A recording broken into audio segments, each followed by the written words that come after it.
aí pessoal, aqui quem fala é Gold, vou trazendo mais um vídeo pra vocês. E bom gente, dessa vez estou aqui trazendo mais informação pra vocês. Eu vou tentar aqui de novo. Bom, é um server novo. Esse server daqui de Split, ele não tá entrando agora, né? Mas de dia ele tava entrando. Eu tô gravando de dia normal, tá? Mas enfim, tem Split, tem Hunger Games, tem Capture the Flag, que ainda está sendo feito, tem Walls, tem Split, tem Steve vs Zombie.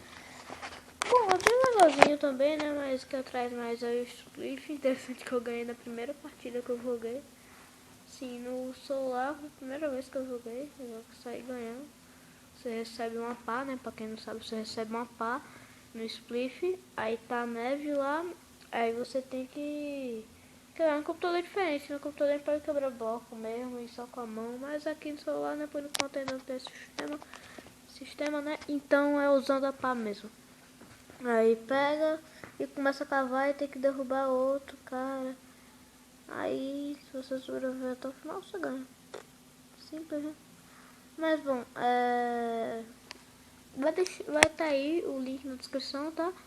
Você se registra normal. O porte é 19132 mesmo, né? Normal, que aparece lá. Mas enfim, até a próxima, gente. E fui!